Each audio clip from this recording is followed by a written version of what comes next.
Alexander bone residue എന്ന് പറയുന്നത് വരെ നീണ്ടൊരു 3 വർഷത്തെ പെയിൻ ആയിരുന്നത്. അപ്പോൾ അതൊക്കെ എന്തുകൊണ്ട് എടുത്തു എന്നൊക്കെ അറിയാൻ ആളുകൾക്ക് കൗതുകമുണ്ട്.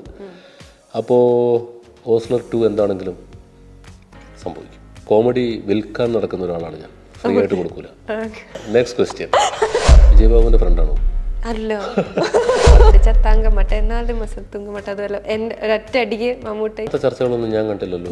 ആ ചൂണ്ടയിൽ ഞാൻ കൊത്താൻ ഉദ്ദേശിക്കുന്നില്ല. അയ്യോ, അത് മിഥുൻ മാനുവൽ തോമസിന്റെ പടമാണ്. അപ്പൊ എന്ത് നമുക്ക് എക്സ്പെക്ട് ചെയ്യാം എന്നുള്ളതാണ്. ഇപ്പൊ ടർബോ എന്ന് പറയുമ്പോഴത്തേക്കും ഒരു ടർബോ എഞ്ചിൻ പിടിപ്പിച്ച പോലത്തെ ഒരാൾ ആട് 3യോടുകൂടി ഞാനത് കൺക്ലൂഡ് ചെയ്യണമെന്ന് ആഗ്രഹിക്കുന്ന ഒരാളാണ്. ആവശ്യക്കാരുടെ എണ്ണം കൂടുന്നതിനനുസരിച്ചായിരിക്കും ഓസ്ലർ 2വിൻ്റെ സ്പോയിലർ അലേർട്ടാണ്. അപ്പോൾ അത് ആളുകൾ ഇനി അങ്ങോട്ടുള്ളത് വേണമെങ്കിൽ കേൾക്കാതിരിക്കാം. ഹലോ, ഇന്ന് എൻ്റെ കൂടെ ഇരിക്കുന്ന ഗസ്റ്റിന് ഭയങ്കര ഇൻട്രൊഡക്ഷൻ ഒന്നും ഞാൻ കൊടുക്കുന്നില്ല. ഇപ്പോൾ മലയാള സിനിമയിൽ കിങ് ഓഫ് ത്രില്ലർ മൂവീസ് എന്ന് പറഞ്ഞ് എല്ലാവരും വിശേഷിപ്പിച്ചുകൊണ്ടിരിക്കുന്ന ഒരാളാണ് മിഥുൻ മാനുവൽ തോമസ്. ചേട്ടാ നമസ്കാരം. ഞാൻ അത് പറഞ്ഞപ്പോൾ ഒരു കിങ് ഓഫ് ത്രില്ലർ മൂവീസ് കുറച്ച് ഓവർ ദ ടോപ്പ് ആയി പോയതൊരു അഭിപ്രായമാണ് എനിക്കുള്ളത്. അല്ല, അപ്പം തന്നെ എനിക്ക് ചോദിക്കാനുള്ളൊരു കാര്യം, അങ്ങനെ എല്ലാവരും പറഞ്ഞു തുടങ്ങുന്നുണ്ട് കിങ് ഓഫ് ത്രില്ലർ മൂവീസിന്, back to back thriller films. Mithun Manuel തോമസിൻ്റെ മൂവി ആണെന്നുണ്ടെങ്കിൽ ഡെഫിനറ്റ്ലി ഒരു ട്വിസ്റ്റ് ഉണ്ടാവും, അൺഎക്സ്പെക്റ്റഡ് ആയിരിക്കും അതിൻ്റെ ക്ലൈമാക്സ്, അങ്ങനെയൊക്കെയുള്ളൊരിത് എല്ലാവർക്കും ഉണ്ട്. എന്നാൽ നമ്മുടെ ഉള്ളിൽ ആടെന്ന് പറയുന്നൊരു ഭയങ്കരമായിട്ട് ഫുൾ ഫ്ലെഡ്ജ് ഒരു തമാശ പടവും കിടക്കുന്നുണ്ട്. ഇനി തമാശ പടങ്ങൾ ചെയ്യില്ലേ? തീർച്ചയായും ചെയ്യും. അപ്പോൾ ത്രില്ലർ നമ്മുടെ ഞാൻ പറഞ്ഞ പോലെ പ്രിയപ്പെട്ട ജോണറാണ്. അപ്പോൾ അതിലേക്കൊന്ന് കാലെടുത്ത് വെച്ചു 5-ാം പാതിരിയോടുകൂടി. ഇനിയിപ്പോൾ അതൊന്ന് എക്സ്പ്ലോർ ചെയ്യാമെന്ന് വിചാരിച്ചിട്ടാണ് കുറച്ച് അധികം സിനിമകൾ വന്നത്. തമാശയിലേക്ക് ഉറപ്പായിട്ടും വീണ്ടും ഒരു മടങ്ങിപ്പോക്കുണ്ടാവും. ചെറുതും വലുതുമായ തമാശ പടങ്ങൾ മനസ്സിൽ ആലോചനയിലുണ്ട്, ഇൻക്ലൂഡിങ് ആട് 3. അപ്പോൾ എന്തായാലും തമാശപ്പടം ചെയ്യും. ത്രില്ലറിന് മാത്രമായിട്ട് നിൽക്കില്ല. എനിക്കറിയുന്ന 2 കാര്യങ്ങളാണ് ത്രില്ലറും കോമഡി. ഇനി ഒന്ന് പതുക്കെ എവഞ്ച്വലി അങ്ങോട്ടേക്ക് തിരിച്ചു വരും. അല്ല, ഇത് പറയുമ്പം ഞാൻ ആദ്യം ഞാൻ ചോദിക്കണം, ഭയങ്കര സീരിയസ് ആണോ ലൈഫിൽ? ഒട്ടുമല്ല. പക്ഷെ ചോദിക്കുന്നതിന് അങ്ങനെ ആൻസർ ചെയ്യുക, ഫുൾ സ്റ്റോപ്പ് ഇടുക, ആൻസർ ചെയ്യുക, അങ്ങനെ ഭയങ്കര ഒരു സീരിയസ് ആയിട്ടുള്ളൊരു വ്യക്തിനെ പോലത്തെ ഒരു അത് പണ്ട് ഈ പ്രാസംഗികനായിരുന്നതുകൊണ്ടും ഒരു ചെറിയ ലോക്കൽ ചാനൽ ഇങ്ങനെ അവതാരകനും ന്യൂസ് റീഡറൊക്കെ ആയിട്ട് വർക്ക് ചെയ്തതുകൊണ്ടും നമ്മൾ ആ ഡിഗ്രി കാലം തൊട്ട് തന്നെ നമ്മളൊരു പ്രൊഫഷണൽ സെറ്റപ്പിലേക്ക് കയറുമ്പോഴത്തേക്കും ഇങ്ങനത്തെ ഒരു അറ്റയർ എടുത്ത് അണിയാറുണ്ട്. അപ്പോൾ അതിൻ്റെ ഭാഗമായിട്ട് ഇൻ്റർവ്യൂകളിലൊക്കെ മാക്സിമം സീരിയസ് ആയിട്ടാണ് എല്ലാവർക്കും തോന്നാറ്. അത് കുറേ കാലങ്ങളായിട്ട് ശീലിച്ചു വന്നതിൻ്റെയാണ്. അപ്പം എന്നാലും നമുക്ക് കുറേ കൂടി ഒരു ആ ഒരു സീരിയസ്നെസ് ഉണ്ടെങ്കിലല്ലേ നമുക്ക് അങ്ങനത്തെ ഒരു ജോണർ, അല്ല ഇപ്പോൾ പറഞ്ഞ പോലെ ത്രില്ലറും കോമഡിയുമാണ് എനിക്ക് അറിയാമെന്നുള്ള 2 ജോണർ എന്ന് പറഞ്ഞു. അപ്പോൾ അത് ചെയ്യണം എന്നുണ്ടെങ്കിൽ നമുക്ക് തമാശ, നമ്മൾ ഭയങ്കര തമാശ ആസ്വദിക്കുന്ന ഒരാളാണെങ്കിൽ നമുക്ക് തമാശ പടങ്ങൾ ചെയ്യാൻ പറ്റുള്ളൂ എന്ന് കുറേ സംവിധായകർ പറഞ്ഞ് കേട്ടിട്ടുണ്ട്. അപ്പം അതേപോലെ നമ്മൾ അതേപോലത്തെ ഒരു ആസ്പെക്ട് ഉണ്ടെങ്കിൽ മാത്രമല്ലേ നമുക്കൊരു ത്രില്ലർ മൂവിയൊക്കെ ചെയ്യാനൊക്കെ പറ്റുള്ളൂ. തമാശ ജീവിതത്തിൽ നന്നായി ആസ്വദിക്കുന്ന ഒരാളാണ് ഞാൻ. തമാശ പുസ്തകങ്ങൾ വായിക്കാൻ ഇഷ്ടമാണ്, കഥകൾ കേൾക്കാൻ ഇഷ്ടമാണ്, സിനിമകൾ കാണാൻ ഇഷ്ടമാണ്. ഒരുപാട് സുഹൃത്തുക്കളുണ്ട്. അവരുടെ കൂടെ വട്ടം കൂടിയിരുന്ന സൗഹൃദ സദസ്സിൽ അറിയാലോ, നമ്മൾ 10ഉം +2ഉം 8ാം ക്ലാസ്സും ആ സമയത്തൊക്കെ ഡിഗ്രിയും PGയും ആ സമയത്തൊക്കെ സുഹൃത്തുക്കളുടെ കൂടെ നമ്മളങ്ങനെ ഒരു വളരെ സീരിയസ് ആയിട്ടുള്ള ഒരു ജീവിതമല്ല ജീവിച്ചത്. ഫുൾ കോമഡി ഫീൽഡ് ലൈഫ് തന്നെയായിരുന്നു. അപ്പോൾ അതുകൊണ്ടാണ് ഈ തമാശ സിനിമകൾ ഇഷ്ടപ്പെടാനും എഴുതാനും ഒക്കെ പറ്റുന്നതെന്നാണ് എനിക്ക് തോന്നുന്നത്. അതുപോലെ തന്നെ പിൽക്കാലത്ത് വായിച്ച പുസ്തകങ്ങളെല്ലാം, പ്രിയപ്പെട്ട പുസ്തകങ്ങളെല്ലാം, സിനിമകളെല്ലാം കുറച്ച് കഴിഞ്ഞപ്പോഴത്തേക്കും ത്രില്ലർ ജോണറിലേക്ക് മാറി.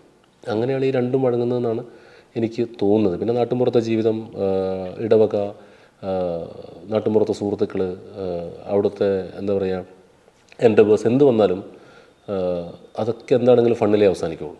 അപ്പോൾ അതുകൊണ്ടാണ് നമുക്ക് ഈ പറഞ്ഞ പോലെ ഫണ്ട് എഴുതാൻ പറ്റുന്നതെന്ന് എനിക്ക് തോന്നുന്നു. അറിയില്ല, എന്താണെങ്കിലും ജീവിതത്തിൽ അങ്ങനെ വളരെ സീരിയസ് ആയിട്ടുള്ളൊരു മനുഷ്യനല്ല. ഓക്കെ, എന്തായാലും ഇനി അടുത്ത വരാൻ പോകുന്നത് ഇപ്പോൾ എബ്രഹാം ഓസ്ലർ എന്ന് കേട്ടപ്പോൾ എല്ലാവരും വിചാരിച്ചിരുന്ന ഒരു ഭയങ്കര ഒരു ഫൈറ്റ് മൂവിയോ അല്ലെങ്കിൽ അങ്ങനത്തെ ഒരു സംഭവമായിരിക്കും. പക്ഷെ അല്ല, അതൊരു ത്രില്ലർ ഫിലിമായിരുന്നു. അപ്പോൾ ഇനി അടുത്ത വരുന്നത് ടർബോ എന്നുള്ളൊരു പടമാണ്.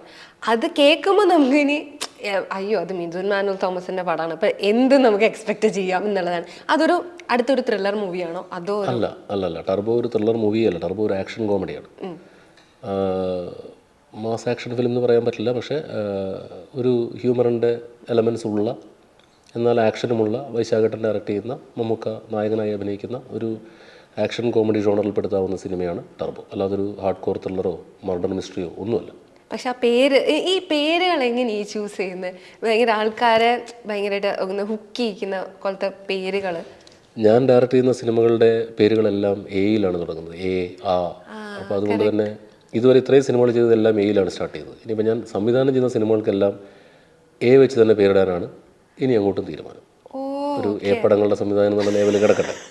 പക്ഷേ എഴുതുന്ന സിനിമകൾക്ക് അവരുടെ സംവിധായകരുടെ ചോയ്സ് പോലെ അവർക്ക് ഇഷ്ടപ്പെടുന്ന പേരുകൾ നമ്മളെല്ലാവരും കൂടെ ആലോചിച്ചിരുന്ന് ചൂസ് ചെയ്തതാണ്.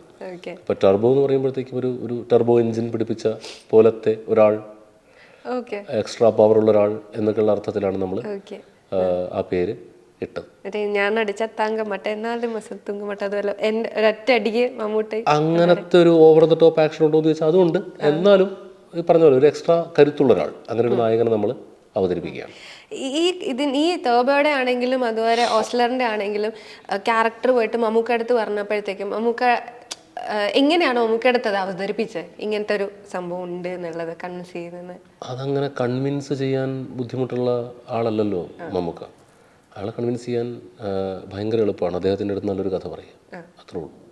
ഇപ്പോൾ ഓസ്ലറിലാണെങ്കിലും വളരെ ഒരു കുഞ്ഞ് ക്യാരക്ടറാണ് മമ്മൂക്ക ചെയ്തിട്ടുള്ളത്, പക്ഷേ മുഴുവൻ കഥയുമാണ് അദ്ദേഹത്തോട് പറഞ്ഞത്. അപ്പോൾ അല്ലാതെ കൺവിൻസ് ചെയ്തെടുത്തുകൊണ്ടൊന്നും വരവൊന്നും നടക്കില്ല. അതങ്ങനെ ഒരു ആർട്ടിസ്റ്റിനെയും അങ്ങനെ നമ്മൾ കൺവിൻസ് ചെയ്തെടുക്കലല്ലോ. നമ്മുടെ സ്റ്റോറി അവർ അക്സെപ്റ്റ് ചെയ്യുമ്പോൾ അവർക്ക് ഓക്കെ ഇത് കേൾക്കുമ്പോൾ ഞാൻ ചെയ്യണം എന്ന് തോന്നുന്ന ആ ഒരു ഇത് വേണ്ട. ഇതിപ്പോൾ മമ്മൂക്ക എന്ന് പറയുമ്പോൾ ഒരു ഇതിൽ വളരെ ഒരു ചെറിയൊരു ക്യാരക്ടറാണ് ചെയ്തിട്ടുള്ളത്. അപ്പോൾ അത് മമ്മൂക്ക അടുത്ത് പോയിട്ട് പറയുമ്പോഴത്തേക്കും അയ്യോ ഇത് മമ്മൂക്ക ആക്സെപ്റ്റ് ചെയ്യോ എന്നുള്ളൊരു തോട്ട് ഉണ്ടാവില്ലേ? ഇല്ല, ഫുൾ കഥയാണല്ലോ നമ്മൾ നറേറ്റ് ചെയ്യുന്നത്. വളരെ സെൻസിബിൾ ആയിട്ടുള്ളൊരു മനുഷ്യനാണ്. അപ്പോൾ അദ്ദേഹത്തിൻ്റെ അടുത്ത് നമ്മൾ ഫുൾ കഥ മാത്രം പറഞ്ഞാൽ മതി. ആ ക്യാരക്ടറിന് സാധ്യതയുണ്ടോ ഇല്ലേ എന്നൊക്കെ വളരെ നിസാര സമയം കൊണ്ട് തന്നെ ജഡ്ജ് ചെയ്യാൻ പറ്റുന്ന എസ് ഓർ നോ എന്ന് പറയുന്ന ഒരു മനുഷ്യനാണ് മിസ്റ്റർ മമ്മൂട്ടി. മാത്രമല്ല ഇത്രയും വർഷത്തെ എക്സ്പീരിയൻസ് ഉള്ള ഒരാളാണ്. ഒരു സിനിമയുടെ ഒരു കഥാപാത്രം കേൾക്കുമ്പം അത് ഏത് തലത്തിൽ ചെയ്യാം, ഏത് റേഞ്ചിൽ ചെയ്യാം എന്നൊക്കെ നമ്മളെക്കാൾ കൂടുതൽ അനുഭവപരിജ്ഞാനമുള്ള ഒരാളാണ്. അപ്പം നമ്മളിങ്ങനെ കൺവിൻസ് ചെയ്ത് നിങ്ങൾക്ക് കഴിയും എന്നൊന്നും പറഞ്ഞ് ആ പരിപാടിയൊന്നും അവിടെ നടക്കില്ല. അങ്ങനെ ഒരു ആർട്ടിസ്റ്റിനെ കൊണ്ടുവരുന്നതാണ് എൻ്റെ ഒരു പക്ഷം. നമ്മൾ കഥ പറയുക, അവർക്ക് കഥാപാത്രത്തെ ജഡ്ജ് ചെയ്യാൻ കഴിവുള്ളത് കൊണ്ടാണല്ലോ അവർ ആർട്ടിസ്റ്റുകളാണ്. അപ്പോൾ അങ്ങനത്തെ ഒരാളാണ് മിസ്റ്റർ മമ്മൂട്ടി. ഇതിപ്പോൾ നേരത്തെ ഇപ്പോൾ ചേട്ടൻ പറഞ്ഞു എൻ്റെ സിനിമകൾക്കെല്ലാം ഞാൻ എ വെച്ചിട്ടാണ് ഇനി പേരിടാൻ പോകുന്നത്. ബാക്കി ഡയറക്ടേഴ്സിന് എന്താണോ വേണ്ടത് അവർക്ക് കൺവീനിയൻ്റ് ആയിട്ടുള്ള അവർക്ക് ഇഷ്ടപ്പെടുന്ന പേരാണ് ഇടുന്നതെന്നല്ല. അപ്പോൾ സ്വന്തമായിട്ട് ഒരു സിനിമയ്ക്ക് വേണ്ടി കഥ എഴുതുമ്പോഴും അല്ലെങ്കിൽ ഡയറക്ടറായിട്ട് അതിനെ കൺസീവ് ചെയ്യുന്നതും വേറൊരാൾക്ക് വേണ്ടി കഥ എഴുതി കൊടുക്കുമ്പോഴും എന്തൊക്കെ വ്യത്യാസങ്ങളായിരിക്കും ഉണ്ടാവുക? നമ്മൾ സംവിധാനം ചെയ്യാൻ ഉദ്ദേശിക്കുന്ന കഥ നമ്മൾ വിഷ്വലി കൺസീവ് ചെയ്യും. ഇന്ന പാറ്റേണിലായിരിക്കും ഇതിൻ്റെ വിഷ്വൽ പോകാൻ പോകുന്നത്, ഇന്ന ടെക്നീഷ്യൻസിനെ ആയിരിക്കും നമ്മൾ ഉപയോഗിക്കാൻ പോകുന്നത്, ഇതിൻ്റെ ട്രീറ്റ്മെൻറ്റ് ഇങ്ങനെയായിരിക്കും എന്നൊക്കെ പറഞ്ഞ് നമ്മളൊരു കൺസീവിങ് പ്രോസസ്സ് ഉണ്ട് അതിനകത്ത്. നമ്മൾ എഴുതി കൊടുക്കുന്ന കഥയിൽ, നമ്മൾ എഴുതുന്ന തിരക്കഥയിൽ നമ്മൾ ആ പ്രോസസ്സ് അങ്ങ് ഒഴിവാക്കും. കാരണം അതെൻ്റെ ജോലിയല്ല. എൻ്റെ തൊഴിലെന്ന് പറഞ്ഞിട്ടുണ്ടെങ്കിൽ തിരക്കഥാകൃത്തായിട്ട് ഞാൻ ചെയ്യുമ്പം എൻ്റെ ജോലി എന്ന് പറയുന്നത് ഒരു തിരക്കഥ എഴുതി പൂർത്തിയാക്കുക, അതതിൻ്റെ സംവിധായകനെ ഏൽപ്പിക്കുക എന്നുള്ളത് മാത്രമാണ്. അതിൻ്റെ വിഷ്വൽ പാറ്റേൺ ഡിസൈൻ ചെയ്യുന്നതും അതിൻ്റെ മ്യൂസിക് പാറ്റേൺ ഡിസൈൻ ചെയ്യുന്നതും അതോടൊപ്പം അതിലെ ആർട്ടിസ്റ്റുകളുടെ ഫൈനലൈസേഷൻ, ഓഫ് കോഴ്സ് നമുക്കൊരു സേ ഉണ്ടാവും ആർട്ടിസ്റ്റുകളുടെ കാര്യത്തിലും അങ്ങനെ അല്ലാത്ത കാര്യത്തിലുമൊക്കെ. അതെല്ലാം കൺസീവ് ചെയ്യേണ്ടത് ഞാൻ ആർക്കാണോ കൊടുക്കുന്നത് ആ സംവിധായകനാണ്. അപ്പം സംവിധായകൻ്റെ ആ സിനിമ കൺസീവിങ് എന്ന് പറയുന്ന ജോലി അത് മാത്രം നമ്മളങ്ങ് തിരക്കഥാകൃത്തായി നിൽക്കുമ്പോൾ ഒഴിവാക്കും. അത് നമ്മുടെ പണിയല്ല. അതിൻ്റെ ട്രീറ്റ്മെൻറ്റിലോ അതിൻ്റെ ഷോർട്ട് ഡിവിഷനിലോ ഒന്നും ഞാൻ ഇടപെടാറില്ല. ഇപ്പോൾ ഗരുഡൻ ചെയ്തപ്പോഴും ഫീനിക്സ് ചെയ്തപ്പോഴും ടർബോ ചെയ്തപ്പോഴും ഈവൻ തുടക്കത്തിൽ ഓം ശാന്തി ഓശാന ചെയ്തപ്പോഴും ഒന്നും ഞാൻ ആ മോണിറ്ററിൻ്റെ പുറകിൽ ഇരുന്നിട്ട് ഓരോ ഷോട്ടിലും അഭിപ്രായം പറയാനോ ഓരോ ഷോട്ട് നിരീക്ഷിക്കാനോ ഞാൻ പോകാറില്ല. ഇൻഫാക്ട് ഞാൻ ലൊക്കേഷനിൽ ഞാൻ എഴുതി കൊടുക്കുന്ന തിരക്കഥകളുടെ ലൊക്കേഷനിൽ ഷൂട്ട് എടുക്കുമ്പോൾ എനിക്ക് പോകുന്നതേ ഇഷ്ടമല്ല. അതൊരു മറ്റൊരു സംവിധായകൻ്റെ സിനിമയാണ്. അപ്പോൾ അയാൾ ഓക്കെ ആയതുകൊണ്ടാണല്ലോ നമ്മൾ തിരക്കഥ കൊടുക്കുന്നത്. അയാൾ ചെയ്യുമെന്ന് ഉറപ്പുള്ളതുകൊണ്ടാണ്. അപ്പോൾ അയാളുടെ തിരക്കഥ ചെയ്യട്ടെ, അത് സിനിമയാക്കട്ടെ, അയാളുടെ സിനിമ ചെയ്യട്ടെ. അപ്പോൾ അതാണ് എൻ്റെ ഒരു ലൈൻ. വല്ലപ്പോഴൊക്കെ ഒന്ന് ലൊക്കേഷൻ വിസിറ്റിന് പോകാമെന്നല്ലാതെ ഞാൻ അങ്ങോട്ടേക്ക് പോകാൻ പോലും ആക്ച്വലി ആഗ്രഹിക്കാത്ത ഒരാളാണ്. ഇങ്ങനെ അഭിപ്രായം ചോദിക്കുമ്പോൾ പറയും ഒരു ഇങ്ങനെ ചെയ്യുന്നതായിരിക്കും കുറച്ചും കൂടി നല്ലത്. അല്ലെങ്കിൽ ചിലപ്പോൾ ഇപ്പോൾ അവർ പറയുന്നത് ഓക്കെ ഞാനിത് എഴുതിയത് അവർ പറയുന്നത് ഓക്കെ ശരിയാവില്ല എന്നാൽ കുറച്ചൊന്ന് അഭിപ്രായം പറഞ്ഞേക്കാം, അങ്ങനെ ഒരു തോട്ടേ വരാറില്ല. അങ്ങനെ ഒരു അഭിപ്രായ പ്രകടനത്തിന് നമ്മൾ മുതിരണ്ടാത്ത ആളുകളെയാണ് നമ്മൾ ഏൽപ്പിക്കുന്നത്. അങ്ങനെയുള്ള ആളുകൾക്ക് കൊടുക്കും. കാരണം നമ്മൾ സംസാരിക്കുമ്പോൾ തന്നെ കഥ പറയുന്നതിന് മുമ്പ് ആളുമായിട്ട് സംസാരിക്കുമ്പോഴും ഒരാളുടെ ബോഡി ഓഫ് വർക്ക് കാണുമ്പോഴൊക്കെ നമുക്കറിയാലോ ഇദ്ദേഹത്തെ കൊണ്ടത് പറ്റുമില്ലയോ എന്നുള്ളത്. അപ്പോൾ അങ്ങനെയുള്ള ആളുകളുമായിട്ടാണ്, അത് പുതിയ ആളായിക്കോട്ടെ, അയാളൊരു ഷോർട്ട് ഫിലിം കണ്ടാൽ പോലും നമുക്കറിയാം ഈ പയ്യനത് പിടിക്കാൻ പറ്റും എന്നുള്ളൊരു തോന്നൽ നമുക്കുണ്ടാവും. അപ്പോൾ നമ്മളത് ആ ഷൂട്ട് തുടങ്ങുന്നതിന് മുൻപ് ആ പ്രീ പ്രൊഡക്ഷൻ ടൈമിൽ നമുക്ക് പറയാവുന്നതെല്ലാം പറഞ്ഞ് അയാളുടെ സിനിമ ചെയ്യാൻ അയാളെ പറഞ്ഞു വിടുക എന്നുള്ളതാണ് ആസ് എ റൈറ്റർ എൻ്റെ ഒരു ഒരു കോൺസെപ്റ്റ്. പിന്നെ അവിടെ എന്തെങ്കിലും പെട്ടെന്നൊരു എമർജൻസി, ഒരു ഡയലോഗ് മാറ്റണം, ഒരു ലൊക്കേഷൻ കിട്ടിയില്ല, അതിനനുസരിച്ച് വേറെ ലൊക്കേഷൻ ഒന്ന് അഡ്ജസ്റ്റ് ചെയ്യണം, ഒരു ഡയലോഗ് ആർട്ടിസ്റ്റ് പറഞ്ഞിട്ട് വർക്കാവുന്നില്ല, വേറെ രീതിയിൽ അത് പറയണം, അങ്ങനത്തെ എമർജൻസീസ് വരുമ്പോൾ നമ്മളത് ചെയ്തു കൊടുക്കും. അല്ലാതെ നമ്മൾ അതിനകത്ത് പോയിട്ടൊരു മുഴുവൻ സിനിമയിൽ സംവിധായകൻ അഭിപ്രായം തേടേണ്ടതുണ്ടെങ്കിൽ നമ്മളവിടെ പോകും. അല്ലാതെ പോകുന്നത് എനിക്ക് ആക്ച്വലി ബേസിക്കലി എനിക്ക് താല്പര്യമുള്ളൊരു കാര്യമല്ല. ഇപ്പം അങ്ങനെ ചെയ്യാൻ ഓക്കെ ആയിട്ടുള്ള ഒരു ഡയറക്ടേഴ്സിനാണ് ഞാനിത് ചെയ്തു കൊടുക്കുന്നതെന്ന് പറഞ്ഞുകൊണ്ട് ഞാൻ ചോദിക്കാം. അപ്പോൾ അത്രയും കോൺഫിഡൻ്റ് ആയിട്ടുള്ള ആക്ടേഴ്സിനെ വെച്ച് മാത്രമേ ചേട്ടൻ മൂവീസ് ചെയ്യുള്ളൂ? അത് ഒരു റിസ്ക് എടുത്തിട്ട് ഒരു പുതിയൊരു ആർട്ടിസ്റ്റിനെയൊക്കെ വെച്ച് എക്സ്പെരിമെൻറ്റ് ചെയ്യാൻ അങ്ങനെ? എൻ്റെ സിനിമയിൽ ഞാൻ സാധ്യമായ പരീക്ഷണങ്ങളൊക്കെ ഞാൻ പല ആർട്ടിസ്റ്റുകളുടെ കൂടെ വർക്ക് ചെയ്തു പോകുന്ന ആളാണ്.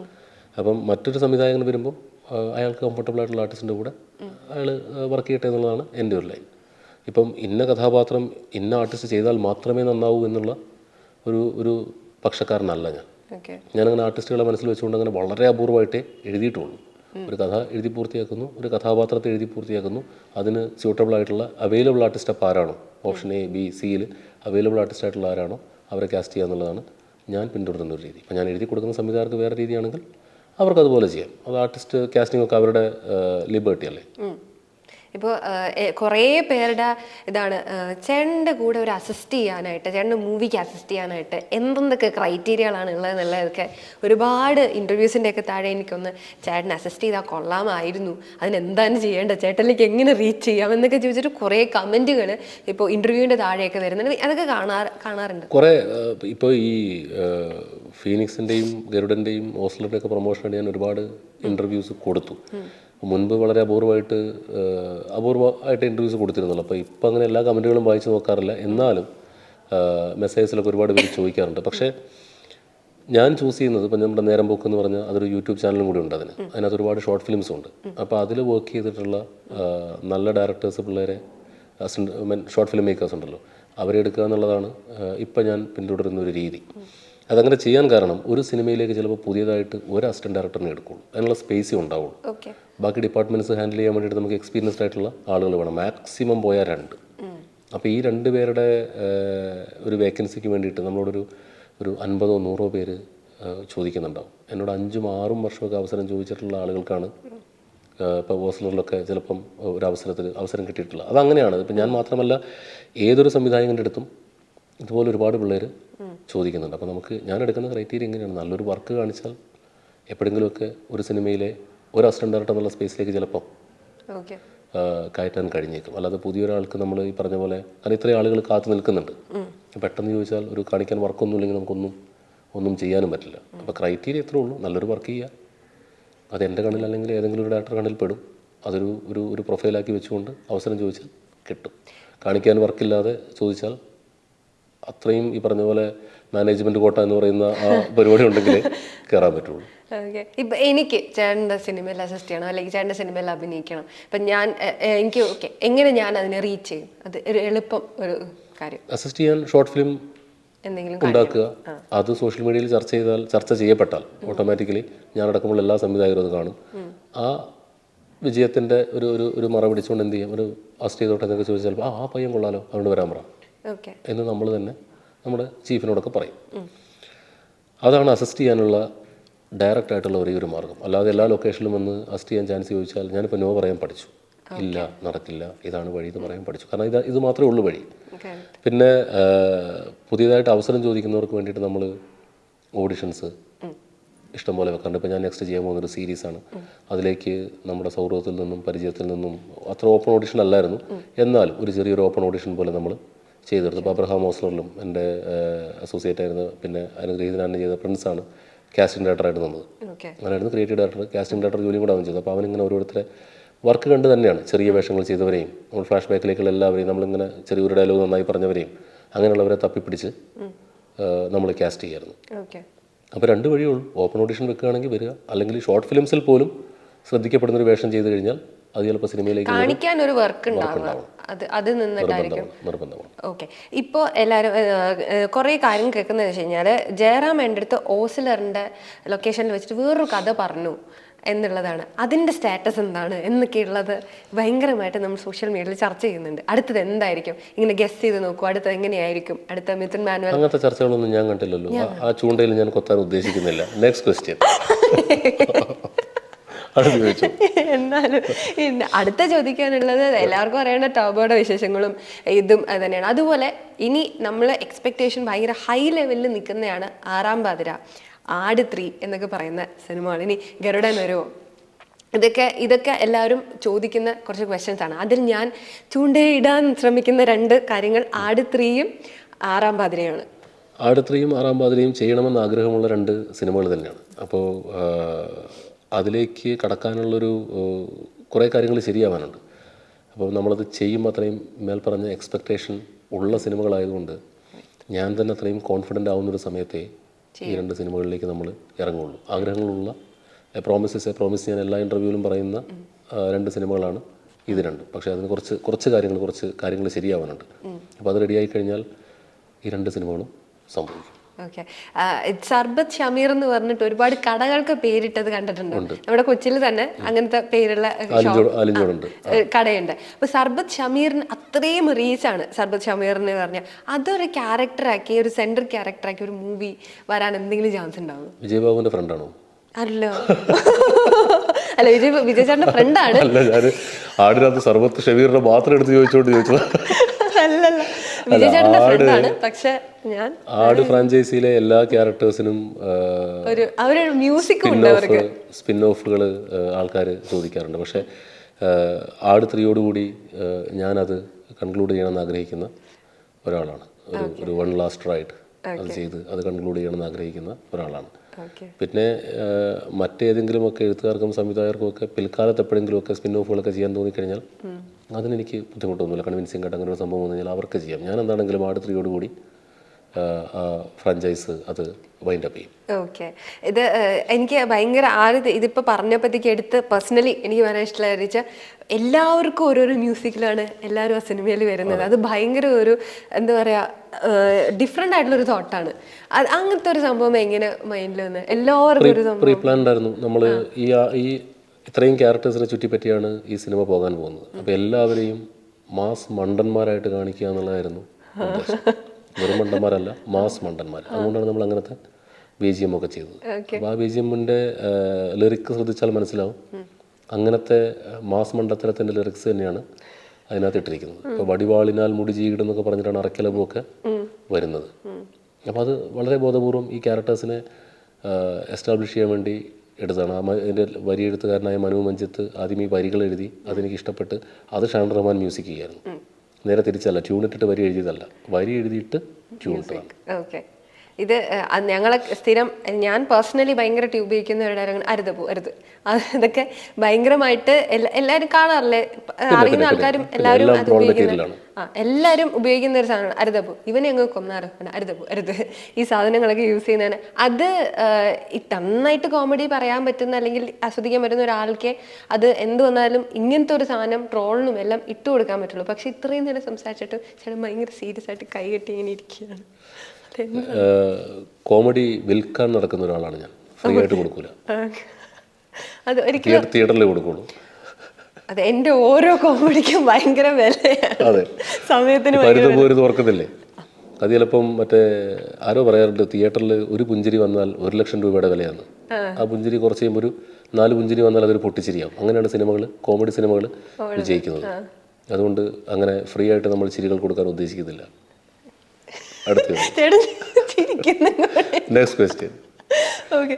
ഇപ്പോൾ ഇനിയിപ്പോൾ അടുത്ത ടർബോ സംവിധാനം എന്ന് പറയുന്ന നെക്സ്റ്റ് ഒരു സീരീസിലേക്ക് കടക്കുകയാണ്. അത് ഈ മാസം ലാസ്റ്റ് തന്നെ ഷൂട്ട് തുടങ്ങും. അതിൻ്റെ പ്രിപ്പറേഷൻ, അതിൻ്റെ അനൗൺസ്മെൻറ്റ് പുറകെ ഒരു വലിയൊരു അനൗൺസ്മെൻ്റ് ആയിട്ട് അത് ബന്ധപ്പെട്ട പ്ലാറ്റ്ഫോം ചെയ്യുന്നതാണ്. എന്തായാലും നെക്സ്റ്റ് എൻ്റെ ഒരു സീരീസാണ്.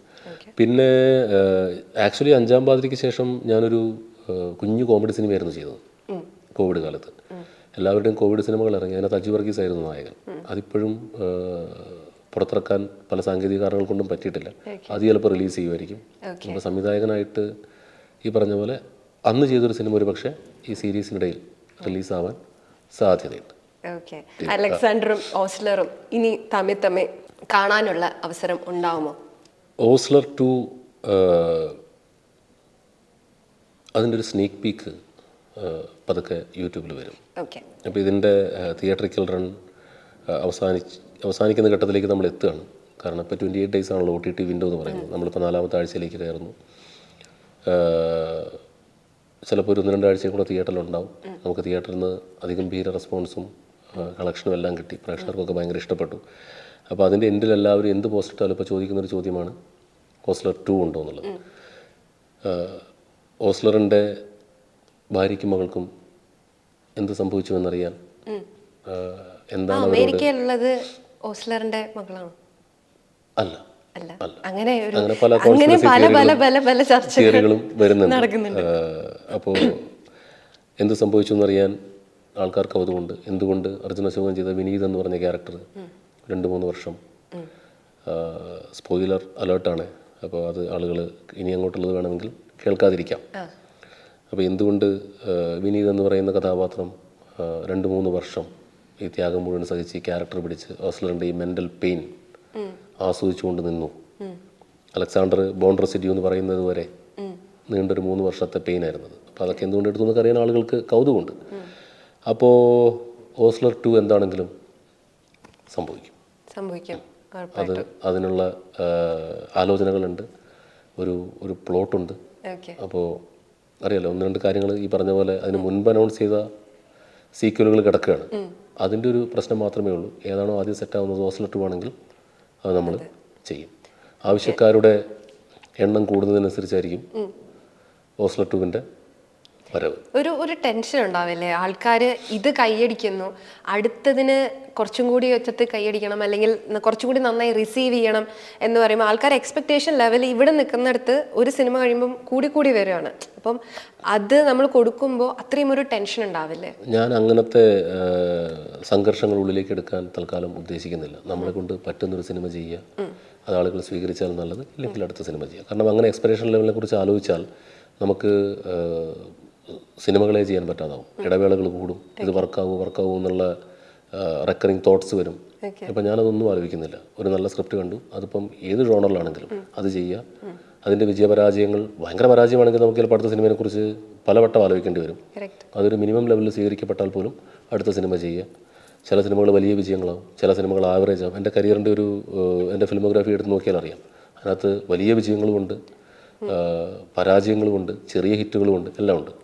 അപ്പോൾ അങ്ങനെയായിരിക്കും എൻ്റെ ഒരു കരിയർ കൺക്ലൂഡ് ആകുമ്പോൾ എൻ്റെ ഫിലിമോഗ്രാഫി ഇരിക്കുക. കുറച്ചധികം സിനിമകൾ, വലിയ വിജയങ്ങൾ, ചെറിയ വിജയങ്ങൾ, പരാജയങ്ങൾ. അപ്പോൾ ആ ട്രാക്ക് ഇപ്പം അങ്ങനെ സെറ്റ് ആയതുകൊണ്ട് എന്നെ അങ്ങനെ പരാജയപ്പെടുമോ എന്നുള്ള എല്ലാം ഫേസ് ചെയ്തിട്ടുണ്ട്. അതുകൊണ്ട് പരാജയപ്പെടുമോ എന്നുള്ള ആശങ്ക എനിക്ക് തീരെയില്ല. കാരണം പരാജയപ്പെട്ടിട്ടുണ്ട്, നല്ലവണ്ണം പരാജയപ്പെട്ടിട്ടുണ്ട്. എപ്പോഴെങ്കിലും തോന്നിയിട്ടുണ്ടോ ഇത് ഒരു മിസ്കാസ്റ്റിംഗ് ആയിപ്പോയി, അല്ലെങ്കിൽ ഈ ഒരു പടം ചെയ്യണ്ടായിരുന്നു, അങ്ങനെ ഒരു ഇപ്പൊ എല്ലാ പടങ്ങളും എടുത്തു നോക്കും പരാജയപ്പെടുന്ന എല്ലാ പടങ്ങളും ചെയ്യേണ്ടായിരുന്നു നമുക്ക് തോന്നുമല്ലോ, സ്വാഭാവികമല്ലേ? അത് പടങ്ങളുടെ കാര്യം മാത്രമല്ല, ജീവിതത്തിൽ എന്ത് പ്രവൃത്തി ചെയ്താലും അത് ബാക്ക് ഫെയർ ചെയ്ത് കഴിഞ്ഞാൽ നമുക്ക് തോന്നില്ലേ ഷോ വേണ്ടായിരുന്നു. അതൊക്കെയാണ് സിനിമകളുടെയും കാര്യം. വിജയിച്ച ഏതെങ്കിലും സിനിമയിൽ ഇത് കുറച്ചും കൂടി, അല്ലെങ്കിൽ ഇത് വേണ്ടായിരുന്നു, അങ്ങനെ എന്തെങ്കിലും തോന്നിയിട്ടുണ്ടോ? അങ്ങനെ തോന്നാറുണ്ട്. അങ്ങനെ തോന്നുന്നത് നമ്മൾ മനസ്സിൽ വെക്കുക, അടുത്ത സിനിമയിൽ അത് തിരുത്തുക. അങ്ങനെ എന്തെങ്കിലും പറയാനുള്ളതുണ്ടാവും. ഇപ്പോൾ നമുക്കൊരു ആർട്ടിസ്റ്റിനെ വർക്കായില്ലെങ്കിൽ ഞാൻ പബ്ലിക് പ്ലാറ്റ്ഫോമിൽ ഇരുന്നത് ആർട്ടിസ്റ്റ് മോശമായി പോയി എന്ന് പറയുമെന്നാണോ ഭൗതി വിചാരിക്കുന്നത്? എങ്ങാനും ബിരിയാണി കൊടുത്താൽ കൊടുക്കില്ല, ബിരിയാണി ഒന്നും കിട്ടില്ല. അതൊക്കെ ഓൺലി ഫോർ ഇന്റേണൽ ഡിസ്കഷൻസ്. അത് ഒരു കാര്യം, ഓസ്ലറിൽ കുറേ സിനിമകൾ ശ്രദ്ധിച്ചു കഴിഞ്ഞ് കഴിഞ്ഞാൽ ജൂനിയേഴ്സ് ഇരിക്കുക, അസിസ്റ്റൻസ് ഇരിക്കുകയാണ്, ജയറാമേട്ടൻ നിൽക്കുകയാണ്. അത് പർപ്പസ്ഫുള്ളി അങ്ങനെ ചെയ്തതാണ്? അതും ഒരു ഡിസ്കഷൻ പുള്ളി അതങ്ങനെ ഈ പറഞ്ഞ പോലെ പർപ്പസ്ഫുള്ളി ചെയ്തതാണ്. കാരണം പുള്ളി ആ അന്വേഷണത്തിൻ്റെ പിൻസീറ്റിൽ ഇരിക്കാൻ ആഗ്രഹിക്കുന്ന ഒരാളാണ്. വലിയൊരു താല്പര്യമില്ലാതെ കയറിയതാണല്ലോ. അന്വേഷണത്തിൻ്റെ പിൻസീറ്റിൽ പുള്ളി നിൽക്കട്ടെ, പുള്ളി അത് ചുറ്റും നിന്ന് സറൗണ്ടിങ്സ് ഒക്കെ ഒബ്സർവ് ചെയ്ത് ആവശ്യമുള്ള 1-2 ചോദ്യങ്ങൾ ചോദിക്കട്ടെ എന്നുള്ളൊരു ലൈനിലാണ് അത് ട്രീറ്റ് ചെയ്തത്. സാധാരണ ഇൻവെസ്റ്റിഗേറ്റിംഗ് ഓഫീസർ ഫ്രണ്ടിലിരിക്കും, ബാക്കിയുള്ളവർ നിൽക്കുകയാണെങ്കിൽ ഓപ്പോസിറ്റ് വർക്ക് ചെയ്തത്. അങ്ങനെയും ഒരു സംശയങ്ങൾ നമ്മുടെ സോഷ്യൽ മീഡിയയിൽ കിടന്ന്. കാരണം എന്ന് വെച്ച് കഴിഞ്ഞാൽ നിങ്ങൾ ഉത്തരം പറയുന്നത് വരെ എല്ലാവരും അവരവരുടെ തോട്ട്സ് വെച്ചിട്ടാണ് ഈ കഥകൾ ഇങ്ങനെ. അത് എല്ലാ ത്രില്ലർ സിനിമകൾ വരുമ്പോഴും, വിജയിക്കുന്ന സിനിമകൾ വരുമ്പോഴും ഒക്കെ ഇങ്ങനത്തെ ഫാൻ തിയറീസും സോഷ്യൽ മീഡിയ തിയറീസും ഒക്കെ വരുമല്ലോ, സ്വാഭാവികം. അപ്പൊ എന്താണെങ്കിലും ഒരു എക്സ്പെക്ടേഷൻ ലെവൽ ഇങ്ങനെ കൂടി വരികയാണ്. അത് പറഞ്ഞ് എന്നെ ഭയപ്പെടുത്താൻ നോക്കണ്ട. ഞാനത് ഗൗനിക്കുന്നേ ഇല്ല. അല്ലേ? പക്ഷെ ഞാൻ ഒരുപാട് എക്സ്പെക്ട് ചെയ്യുന്ന 2 സിനിമകളാണ്. ഒന്ന് ആറാം പാതിരയും, ഒന്ന് ആട് 3യും. ആട് 3 ശരിക്കും പറഞ്ഞു കഴിഞ്ഞാൽ ഒരു റിയൽ ഇൻസിഡൻ്റ് ആണ്. തിയേറ്ററിൽ ആട് 2 ഞാൻ കണ്ടുകൊണ്ടിരുന്ന സമയത്ത് ഞാനിങ്ങനെ ഇരുന്ന് കണ്ടുകൊണ്ടിരിക്കുക. ഞാൻ ചിരിച്ച് അടുത്ത തമാശ കാണുന്നതിനേക്കാളും എനിക്കറിയില്ല, കുഞ്ഞു തമാശക്ക് നല്ല ചിരിക്കുന്ന ആളാണ്. ഞാൻ ചിരിച്ച് ഒരു തമാശക്ക് ചിലപ്പോൾ മിസ്സായി പോകും. അങ്ങനെ ഇരുന്ന് ചിരിക്കും. കുറേ സ്റ്റേജ് കഴിഞ്ഞപ്പം എന്നെ നോക്കി ഇപ്പുറത്തിരിക്കുന്ന ആൾക്കാർ ചിരിക്കാൻ തുടങ്ങി. അങ്ങനെ ഞാൻ ചിരിച്ചൊരു സിനിമയാണ് ആട് 2 എന്ന് പറയുന്നത്. അപ്പം ഞാൻ ആട് 3 അതിഗംഭീരമായിട്ട് ചിരിക്കാനായിട്ട് വെയിറ്റ് ചെയ്തിരിക്കുന്നു. അതുപോലെ വളരെ കീനായിട്ട് ഞാൻ ഇങ്ങനെ ആരെയും ശ്രദ്ധിക്കാതെ നോക്കിയിരുന്ന സിനിമയാണ് അഞ്ചാം പാതിര. ആറാം പാതിരയും അതുപോലെ ഞാൻ എക്സ്പെക്ട് ചെയ്യുന്ന ഒരു സിനിമയാണ്. സോ എക്സ്പെക്ടേഷൻ ലെവൽ കൂടി വന്ന് മീറ്റ് ചെയ്യാൻ പറ്റുമെന്ന് ശ്രമിക്കാം. ഒരു ഗ്യാരണ്ടി ഇല്ല, മീറ്റ് ചെയ്യാൻ പറ്റുമെന്ന് ശ്രമിക്കാം. എന്ത് കോൺഫിഡന്റ് ആയിട്ടാ പറയുന്നത്. എന്തായാലും അല്ലാതെ ഞാനെന്ത് പറയണം, ഞാൻ ഉറപ്പായിട്ട് മീറ്റ് ചെയ്തിരിക്കുന്നു പറയണം. ഒരിക്കലും പറയാൻ പറ്റില്ലല്ലോ, സിനിമയല്ലേ. എന്നാലും I will try my level best. പക്ഷേ you can, we trust you. അതാണ്. Thank you for the support. എന്തായാലും 2-3 തവണ ചേട്ടൻ്റെ ഇൻ്റർവ്യൂസ് എനിക്ക് എടുക്കാൻ വന്നിട്ട് മിസ്സായി പോയിട്ടുണ്ട് പലയിടത്തു നിന്നും. അപ്പോൾ finally this is the time and very happy to meet you. Thank you so much. Same here.